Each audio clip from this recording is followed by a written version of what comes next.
invasion in March of 2022. Take a look. This guy lies, habitually lies. He's never kept a deal they've ever signed, and he lies all the time.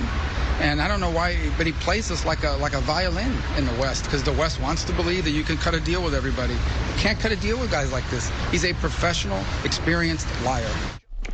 Mr. Secretary, given that, what makes you think that if you are able to reach a deal with President Putin, that he would stick to it, based on, as you just said, he's a liar?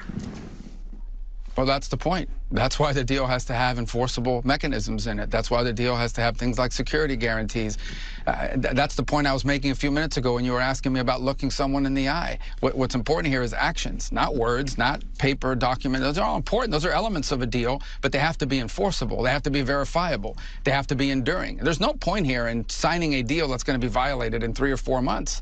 There's no point in doing that. It actually would make things worse. So that's why this is such a difficult thing. Not only do you need a deal, you need a deal that's verifiable, that's enforceable, and that's enduring. If you don't achieve that, then I think you could have a ceasefire for a few months, a few weeks, and then the war will start again and more people will die. That's not the outcome we're interested in. That's not the outcome anyone wants. So that's why this is so difficult.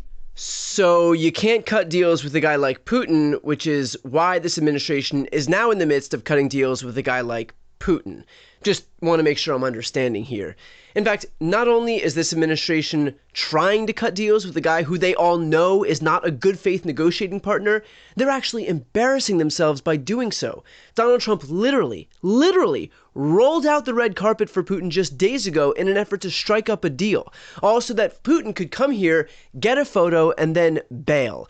And don't take my word for it, take Fox News's. It was just very unusual, atypical, and I think we're all awaiting, the readout, because the way that it felt in the room was not good. It did not seem like things went well, and it seemed like Putin came in and steamrolled, got right into what he wanted to say, and got his photo next to the president and then left. So Trump pulled out all the stops for his big summit and ended up with no ceasefire, no second meeting, and no deal.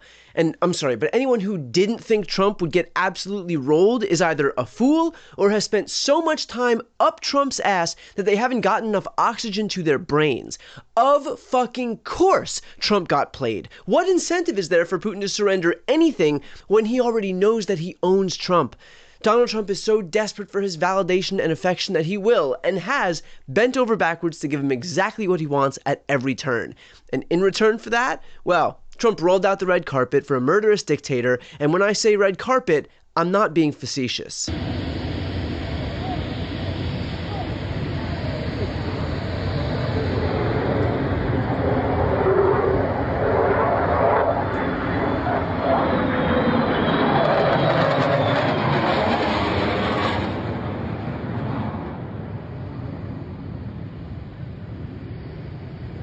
Nothing like pulling out all the stops for a guy who's going to humiliate you on your own turf.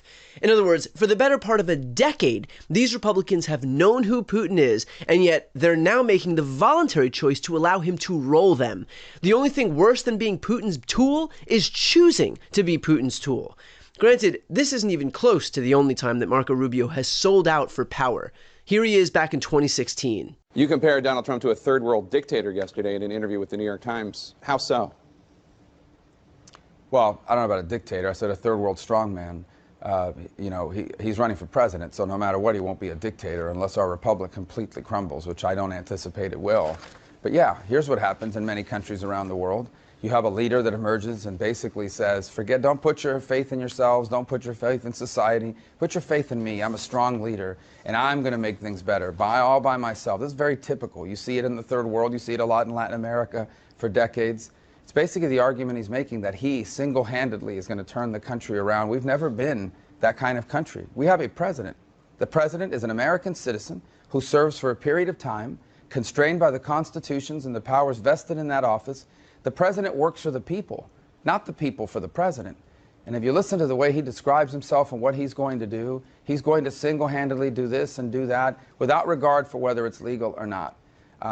Look, I think people are going to have to make up their mind. I can tell you this, no matter what happens in this election, for years to come, there are many people on the right, in the media, and voters at large that are going to be having to explain and justify how they fell into this trap of supporting Donald Trump, because this is not going to end well. For years to come, many people on the right are going to have to explain and justify how they fell into this trap of supporting Donald Trump. I think I've got a pretty good idea of where we can start as it relates to that list of people. Am I right, Marco? But the reality is that Rubio knows full well that he's contradicting himself. He knows full well that he's undermining his own stated positions, but it's not about consistency. It's not about long-standing principles. It's not about standing for anything other than your allegiance to one man. That's all the Republican Party is at this point. It is performing for an audience of one. So Rubio may have told the truth about Putin back in 2016, but now all he cares about is making sure that he gets pets from Donald Trump.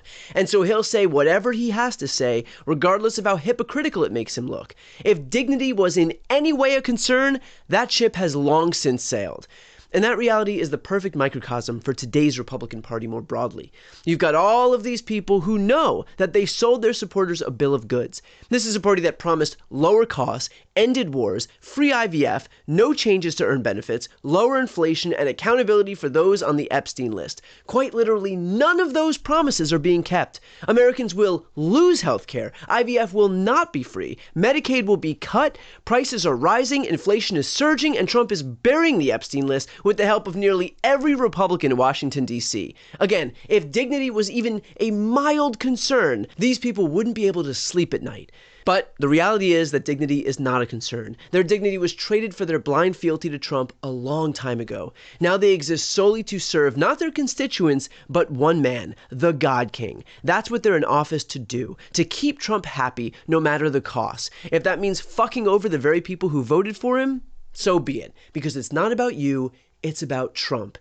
In this case, Marco Rubio isn't a bug, he is a feature of the modern GOP. He'll go on TV and listen to his own words get played back to him, and he'll make some pathetic effort to justify the completely obvious hypocrisy, but his explanation would be a lot shorter if he just told the truth. His position changed because it's no longer about the truth or logic or honesty. It is about towing Trump's line. It's about doing apologia for a guy that is so desperate to be in the autocrat club that he'll bring a murderous dictator onto American soil, already disqualifying enough, and then worse, allow that murderous dictator to humiliate him. That's Marco Rubio's job right now, being an empty suit for that guy. As a man who once had allegiance to the truth once said, for years to come, there are many people on the right that are going to have to explain and justify how they fell into this trap of supporting Donald Trump. Before you go, if you enjoyed this content and you want to see more and support independent media, please subscribe to this channel. The subscribe button will be right here on the screen. But second, the reality is that we are now in a political environment where this administration can lean on any of the social media platforms to suppress certain voices if they don't like critical coverage. That means my longevity here is in the hands of a few tech billionaires who are already making it clear that they are willing to cater to this administration. To that end, signing up for my newsletter is a way for me to reach you directly if that ever becomes necessary. I'll put the link right here on the screen as well, so please sign up. It's free, but there's also an option to do a paid subscription if you'd like to support me and my team. I really appreciate it. Thanks so much for watching.